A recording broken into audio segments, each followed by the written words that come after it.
Praise the Lord everyone. सबको अच्छा मसीह की मैं बिलीव करती हूँ आप लोग ब्लेस्ड होंगे, आनंदित होंगे और खुदा की रूह पाक आप लोगों को छुएगी, टच करेगी, आज़ाद करेगी और यह वचन आप लोगों के जीवनों में 1000 गुना फल लेके आएगा। और मैं इस पाक और पवित्र वचन को आपके लिए पढ़ती हूँ, जो वचन हमें परमेश्वर के दास अपोस्टल अंकुर यूसुफ नरूला जी द्वारा और परमेश्वर की दासी पास्टर सोनिया यूसुफ नरूला जी द्वारा दिया जाता है। और मैं जिंदा वचन को आपके लिए पढ़ती हूँ। 4 प्राणियों का रहस्य, जैसे कि पवित्र बाइबल प्रकाशित वाक्य 4 की 7 आयत में लिखा है। पहला प्राणी सिंह के समान है और दूसरा प्राणी बछड़े के समान है। तीसरे प्राणी का मुंह मनुष्य का सा है और चौथा प्राणी उड़ते हुए उकाब के समान है। आमीन। मेरे प्रियो, यदि आप बाइबल में देखें तो बाइबल में 4 प्रकार के सुसमाचार हैं।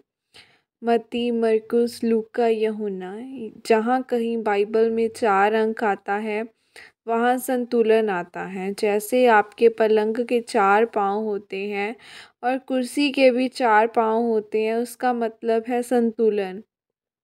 अगर आप प्रकाशित वाक्य 4 की 7 को पढ़ें तो वहाँ पर भी 4 तरह के सुसमाचार हैं, जिसमें से एक शेर के समान है, एक बैल के समान है, एक मनुष्य के समान और एक उड़ते हुए उकाब के समान है।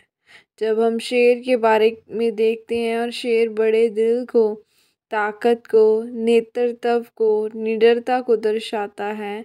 शेर जंगल का सबसे ताकतवर जानवर नहीं है, फिर भी उसे जंगल का राजा माना जाता है और वह अपने झुंड को मार्ग दिखाता है और अपने झुंड का अगुआ होने के लिए वह लड़ाई करता है।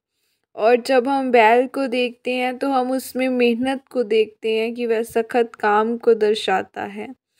पुराने समय में बैल के ऊपर जुआ डालकर ज़मीन को उथला किया जाता था।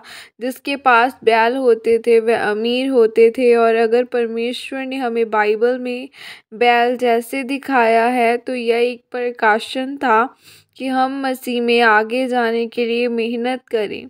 फिर जब हम मनुष्य के बारे में पढ़ते हैं तो मनुष्य के चेहरे के मतलब है मानवता, जो इंसानी रूप को दर्शाता है, जहां आप लोगों के दुख सुख में शामिल हो सकता है। आप एक दूसरे के जीवन में सेवा कर सकते हैं। आप अनाथों की, विधवाओं की सेवा कर सकते हैं। परमेश्वर आपको एक वचन दे रहा है कि राजाओं की महिमा गुप्त बातों को पता लगाने से होती है।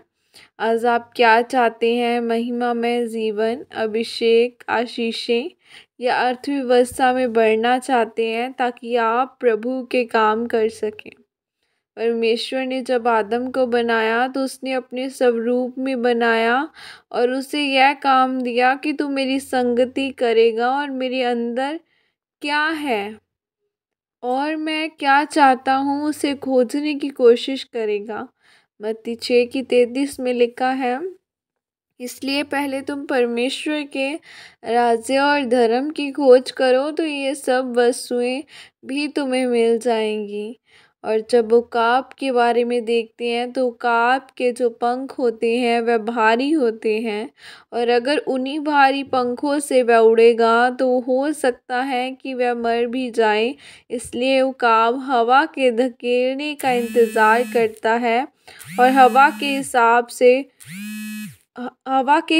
से ही ऊपर चढ़कर, ऊंचे पहाड़ पर या ऊंचे पेड़ पर चढ़कर अपने आप को प्रदर्शित करता है। अगर वह हवा के धकेलने से न उड़े तो वह थक जाएगा। परमेश्वर क्यों आपको यह उदाहरण दे रहा है? क्योंकि हर एक मसीही विश्वासी को जान लेना ज़रूरी है, जैसे कि यकरिया 46 की 6 आयत में लिखा है कि न तो बल से न शक्ति से परंतु उसकी आत्मा के द्वारा मुझ सेनाओं के यहोवा का यही वचन है। आमीन। और यह प्रार्थना आपके द्वारा की जाए। सर्वशक्तिमान परमेश्वर, इस वचन के लिए पिता मैं आपका धन्यवाद करती हूँ और मैं यह प्रार्थना करती हूँ परमेश्वर आप मुझे अनुग्रह दे कि मैं इन वचनों को जो आपने मेरे लिए रखे हैं उसे समझ सकूं और उन पर चल सकूं और इन चारों जीवधारियों के समान बुद्धिमानी से चल सकूं। प्रभु यीशु मसीह के सामर्थ्य नाम में मांगती हूँ, आमीन आमीन। खुदावन आप सबको आशीषित करे। God bless you all. Praise the Lord.